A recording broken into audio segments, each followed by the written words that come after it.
Mahavir says that all the substances which are addictive, we should not consume in more than minimum quantity. Now he leaves a little window open for us only because sometimes you have to use it as a medicine. But the diet, what we eat, is very important. Addictive diets, and then he mentions the milk and the butter and the sugar and the honey and the meat and the alcohol. All these are very addictive substances. Once you take it, your mind wants them more. And when the mind wants it more, your mind cannot come to rest. Samadhi becomes impossible, becomes like a distant dream. The problem is he just does not limit himself just to the diet alone. There is alcohol everywhere. And I'm not saying just the alcohol that we mean by alcohol. Any addictive situations outside, we have internet, we have iPhones, iPads, friends, all these substances, all the companies that we're looking for, people try to impress each other. All these are addictive substances. And this draws us to the sansar. This makes us believe in the sansar more. And every time you believe in sansar, you're not believing in God. So your race can be this way or that way, not both. You cannot have it both ways, because if you do, then you're going to be missing out your chance to realize the self. The self is within us, and that's where the matter and the spirit interact. That's where they are. Outside is all material. The problem is, once we get attracted to the outside world, whether it is the group's philosophy, is the people make you believe in certain things, people dress up in certain way, so you get attracted. All these factors draw us towards the sansar. So there is, in that sense, we really immersed, completely immersed in alcohol all the time. And that's addictive. You want friendship, but then you cannot decide which way the friends are going to go. You want to be acceptable by the group of friends that you really want to be in. But then with the group comes the rules. If they are doing certain things, unless you do that, you cannot be part of the group. Correct. So those are the rules, and in that case, you may not even feel like doing it, but you do it anyway, just so that you can fit in the group. And then the habit happens, the repeated groups keep on meeting, and then whatever the group's destiny takes it, group has no soul, like we talked. Groups are by the ideologies. Look at the Sunnis and Shiites fighting, all because of their belief in the system, their doctrines that they have decided. The only difference between Shiites and Sunnis is the Sunnis believe in Muhammad, Prophet Muhammad himself and his descendants. And Sunnis says, no, there should be an appointed prophet, the follower, the minister who will lead the group. That's the only difference. They both are Muslims, they are brothers, but the eventual fights that's going on in the Iraq is amazing. And this hatred, the greed, and all these things have been going on for thousands of years. I was reading an article in the last Time issue, The End of Iraq. Beautiful article. At the end, the author made a very, very nice remark. He says, Bush tried to give them democracy. Bush tried to bring them up to the mind level, to the same standard that we are having, and eventually going towards the prosperity and peace. But Shiites and Sunnis fight has been going on for thousands of years, and the same tries have been done by Alexander the Great, Ottoman Empire. Lot of people have invaded and intervened, but the ultimate survivor is something that is beyond all of us. The fight between the Shiites and Sunnis has been going on. The hatred, the greed, the tribalism, that this is my tribe and this is your tribe is thousands and thousands of years old. And people can intervene, they will not be able to solve it. So our oldest enemy is within us. The moment you say that I want to belong to this group, you are sacrificing yourself from within. We don't have time to study our own self.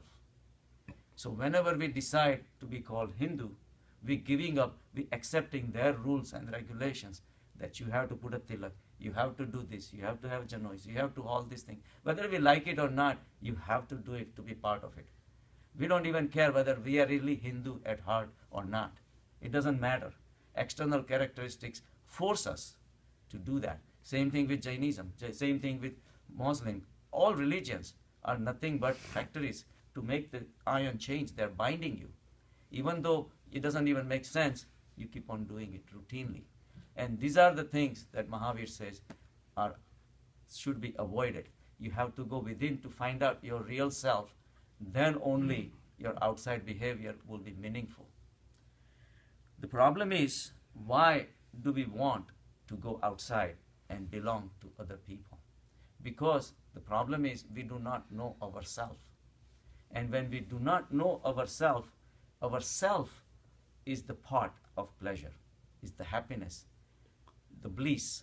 The bliss is another name of Paramatma. There is total happiness within us, Sat, Chit and Anand. Sat is the ability to create, Chit is the awareness, and Anand is the ultimate peace and bliss. That is within us. But since we cannot go in because of our vrittis and vasanas, and which makes us keep running towards the sansar, we try to think that we're going to get the same bliss outside. So outside people becomes the possible source of pleasure for us.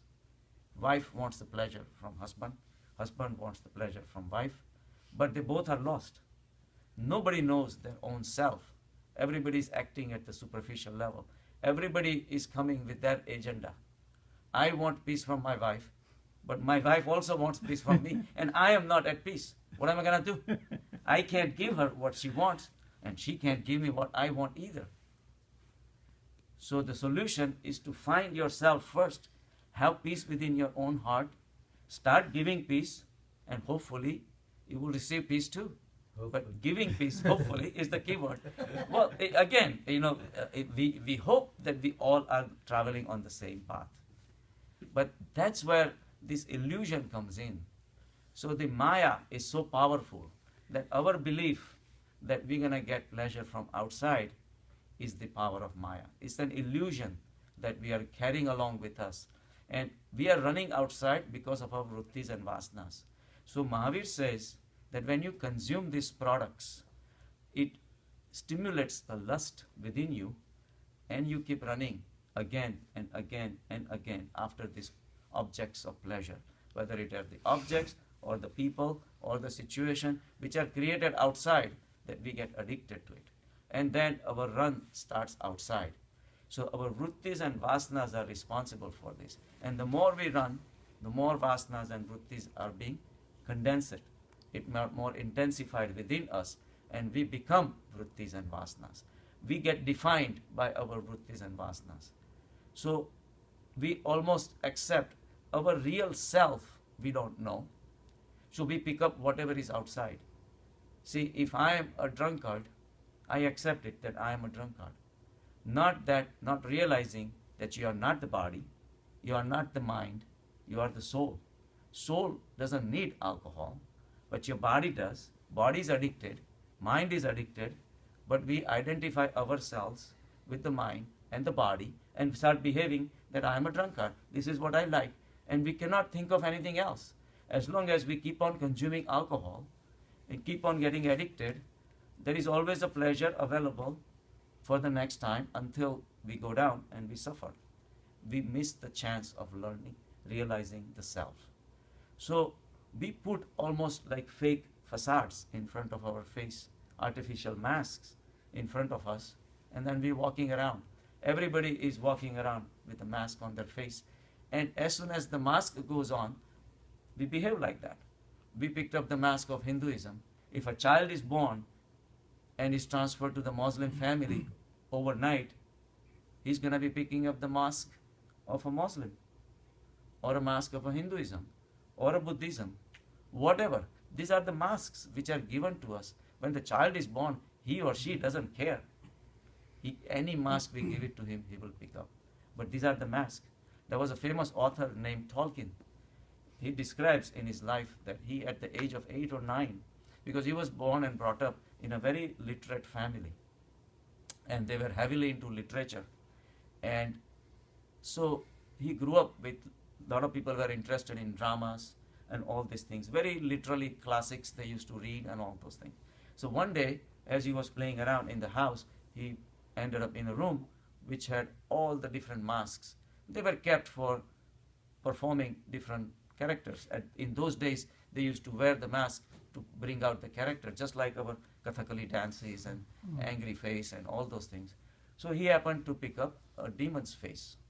So he picked up, and he was just playing around, and all of a sudden, he started thinking that he's a demon. He has to start acting like a demon. There was a wooden sword around. He picked up and started swaying around, and he got like angry, and he started behaving, and in that process, he ended up breaking some of the masks, which are made out of mud, and they fell, and they made some noise. So people came from the family, and they started laughing, say how in a second he changed himself, and they were laughing. But he said, I was literally scared. He says, everybody was laughing. They thought it was just a cool joke. But that incident stayed in my head rest of my life, that once we pick up the mask, it literally changes us. It makes me forget what I am. So all these masks, we are doing the same thing. We are walking around with different masks. But inside that, our consciousness is hidden, we don't even know about. Because we are so fully occupied we take our roles so seriously. And that's the Sanskrit and the scriptures say is the Maya. Maya is the illusion that makes us forget what we are, but accept whatever we see. And to the point that we ready to even sacrifice a lot of things which are scientific facts. I always give an example of those two twins which were born in Russia, and they were exchanged. No, not twins. They were two girls born in Russia, and after 16 years it was found out that those girls were exchanged between the families because they were lying side by side. The nurse was there. The nursing supervisor came to making rounds, and the one baby was missing, was brought somewhere else just to show that she's doing a good job. She put the other baby in the banister, and then as soon as they left, before she could undo her mistake, the family came and picked up the baby.